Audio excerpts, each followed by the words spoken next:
This morning on BRN, roughly 4 out of 5 Americans don't know what an annuity is. And joining me now to discuss this is Dr. Stephen Lee from California State Polytechnic University at Pomona. Dr. Lee, great to see you. Thanks for joining us on the program this morning.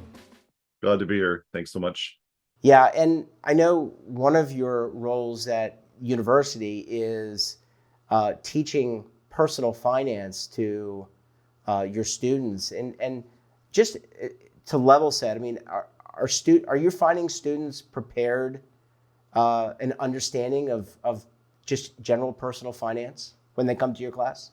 Not at all. Yeah, not at all. It's pretty challenging. There are other obstacles that we need to overcome. I don't teach using a financial calculator. I'm trying to move away from that. That's how I learned. But Microsoft Excel and Google Sheets are so vital.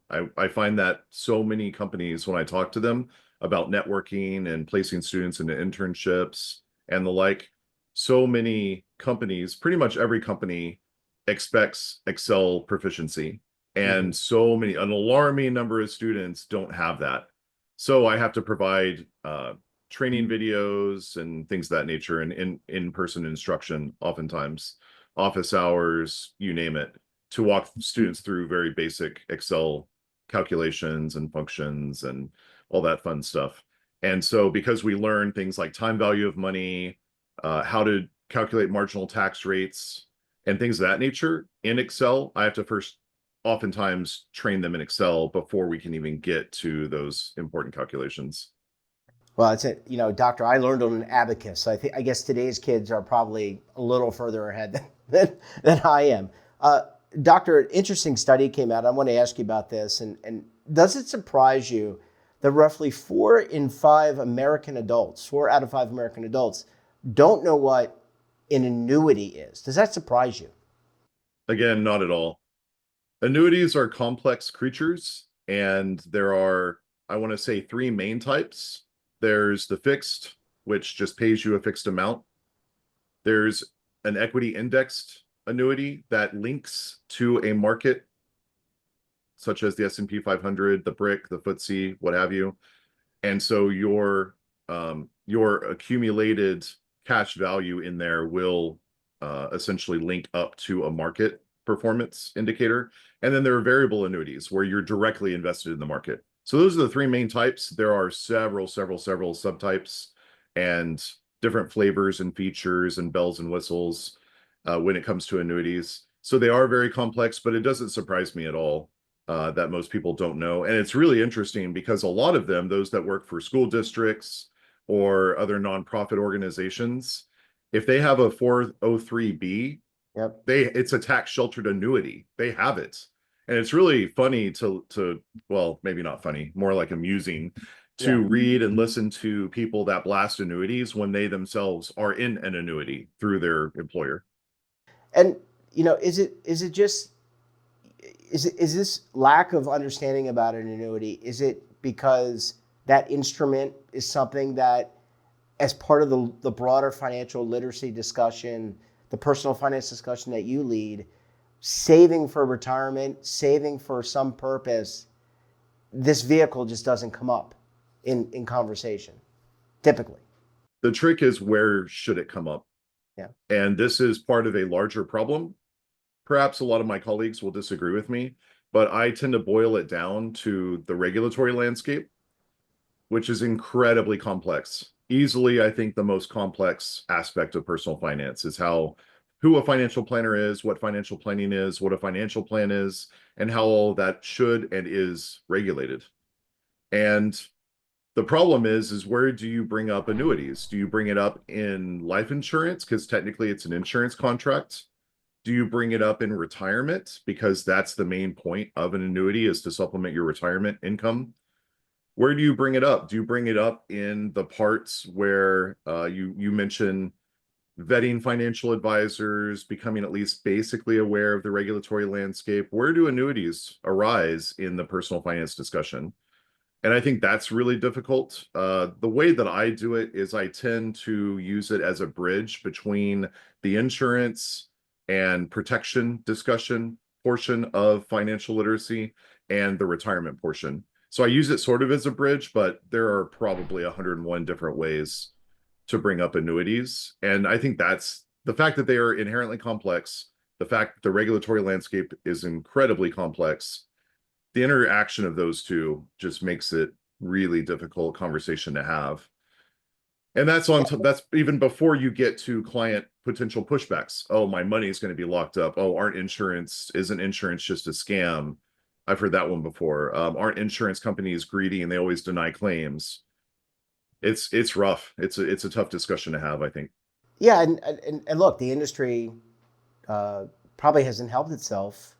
There's a lot of stories of, cafeteria, people coming to the cafeteria to sell certain financial products.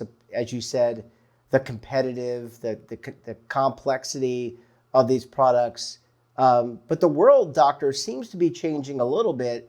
I think I read somewhere in a study that annuity sales have gone through the roof. So clearly something is resonating with a certain population here in the United States. Or they're being pushed even more. Or they're being pushed even more. I mean, they certainly are. I don't know if you. I mean, that's certainly a possibility. And look, I will be the first one to admit that. You turn on the TV or you go to a football event. It's usually sponsored by some kind of financial institution, or there's an ad, right? So it's continuously pushed.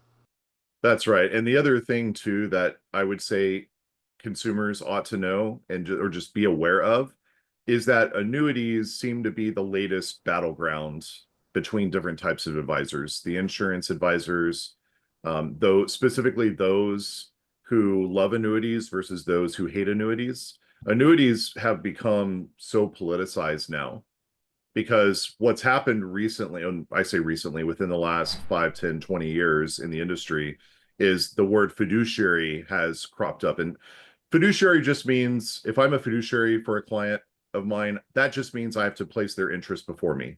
I'm supposed to look out for their best interest. That's all it means. It's beyond the suitability standard, which just means, hey, does this product make sense for you? Does it make sense for me to put you in this product? That's suitability, which is here. Fiduciary standard is here. Fiduciary standard has been around for a long, long time, hundreds of years. Attorneys are held to fiduciary standards. Anyone related to that's working in a retirement plan, at least in America, is a fiduciary, whether it's the custodian, the fund manager, whoever, they're all fiduciaries. But financial advisors now are being more and more so are being held to that fiduciary standard. And so now what we have is, and you see this all over social media these days, is financial advisors are essentially weaponizing annuities against each other. And they're saying, well, if you never consider an annuity ever for any of your clients, you're failing in your fiduciary duty. You're not really a fiduciary. And then you have the other side where they say annuities are garbage, you're throwing your money away.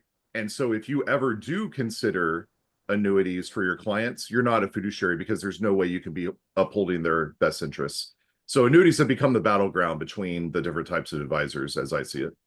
So maybe the one of the key lessons here, doctor, is don't get your financial advice from social media. I wouldn't go so far as to say that. It's just you need to avoid all of the mudslinging and all of the back and forth because there can be a lot of that over social media. Yeah, I'm Yeah. joshing with you, but I want Yeah. to. No, a lot of advisors produce, sorry, a lot of advisors produce quality content on social media. Yeah. It's just that not all of them, but many of them take time out to just bash the other side in the annuity debate. And it's not just always annuities. It can be other things too. How fees are calculated, asset under management fees, fee compression. It can be a number of other things too, like their stances on filing taxes or preparing taxes for their clients. How liberal or conservative are they going to be in that enterprise? There's all sorts of areas, but annuities as of late have become even more of a hot topic and a battleground, as I said, between different types of advisors. And I have to think that that's confusing for the consumer, very confusing for the consumer. I mean, how do we make it? At the end of the day, the consumer matters. They're the ones picking the advisor. They're the ones potentially saying yes to a certain product or products. So how do we make them better consumers, Professor? Yeah, that's that's the question. What do we need to give them? I mean, they all can't sit in your course. They could probably take a web course from you, but they need help, clearly. Correct. Right. And I'm trying to remember, I think it was from 2021. I published a book with Jeff Camarda, aimed at consumers. Granted, it was higher net worth, higher income consumers. But in the back of that book, it's called The Financial Storm Warning for Investors. And in the back of that book, we have, I think it's a 50-item questionnaire, if you will, for consumers when vetting, helping them vet financial advisors. But in addition to that, really, with just educating the consumer more, there's certainly that piece, right? But with all the education in the world, if regulation isn't smart, like on the institutional side, on the government side, on the supply side, if regulations aren't smart, if they don't have teeth, if they're not efficient, then there's a real problem. Because now, right, anything that you don't, and I'm not suggesting that we regulate everything to death, right? I'm suggesting that the regulations are efficient and that there's a clear understanding of all involved, all stakeholders. What's regulated? How much of this are we going to take out of the consumer's hands and regulate? And then how much do we expect the consumers to self-educate? And I don't think that conversation has taken place at all, at least not that I know of. I think there needs to be a frank dialogue of how much should the consumer be responsible for the decisions that they make financially. But again, the problem is that in K-12 largely, I know states have finally started coming around to this, but we pretty much have not provided any training at all in the public education sphere. Right. So then how do you expect consumers to make? Well, you can't. No, I mean, you have to. No, no, it's not. No, they got rid of the home ec class from when I was a kid. Right. They used to teach you how to prepare your taxes, if I'm not mistaken. I mean, granted, the tax code was simpler then, but still the basics, right? They taught you all that.